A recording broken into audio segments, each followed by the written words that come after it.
भवाने में खुश्क सर्दी और स्मोक से नमूनिया फैलने लगा। तहसील हेडक्वार्टर अस्पताल में रोजाना की बुनियाद पर मुताबिक नमूनिया के केसेस रिपोर्ट होने लगे। डॉक्टर्स की शहरियों को गर्म मलबूसात पहनने और उसके साथ साथ घर पर रहने की हिदायत की गई है। तफसीलात जानते हैं हमारे नुमाइंदे नासिर अली से। जी नासिर, अपडेट कीजिएगा। जी बिल्कुल, सर्दी की शिद्दत में यूं ही इजाफा हुआ, बच्चों में नमूनिया की बीमारियां तेज़ी से फैलने लगी हैं।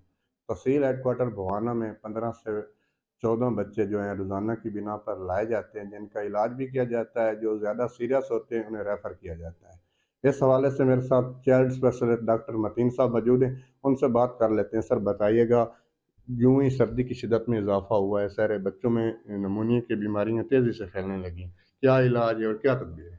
अस्सलाम वालेकुम जी। सर मेरा नाम डॉक्टर मतीन उल हसनैन है। मैं इधर एज एसएमओ काम कर रहा हूँ पीयूष वार्ड में।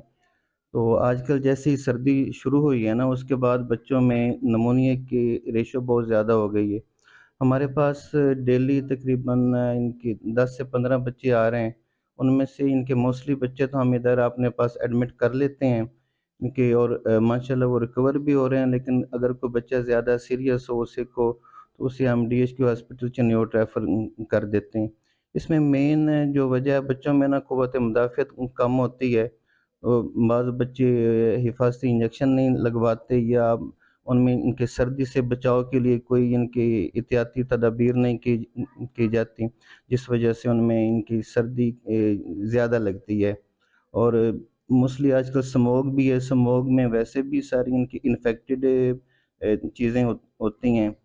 तो कोशिश करें कि एक तो सर्दी से बचाएँ बच्चे को, ख़ास तौर पे सुबह, शाम, रात में जब ये इनके आजकल धुंध वग़ैरह ज़्यादा होती है, तो ठंडी हवा से बचाएँ। इनके ज़्यादातर इनके हीटर या इनकी गर्मी वाली जगह पे रखें बच्चों को। बाकी जो इनके लॉन्ग टर्म जो है, बच्चों को हिफ़ाज़ती टीके लगवाएँ, साथ में इनकी उनकी खुराक का ख़्याल रखें। इसके अलावा इनके बाकी सफाई का ख़्याल लाज़मी रखें। जी बिल्कुल, डॉक्टर मतीन अल हसनैन की बात आपने सुनी। उनका कहना है कि वालिदैन को चाहिए कि बच्चों को गर्म कमरे में रखें और उनको हिफाजती तदबीर अपनाएं। अगर बच्चों में खांसी, नमूनिया, बुखार हो तो उसे जल्द अस्पताल लाएं, ताकि उनकी बीमारी कंट्रोल की जा सके। जी। जी ठीक है, बहुत शुक्रिया आपका हमें ज्वाइन करने का।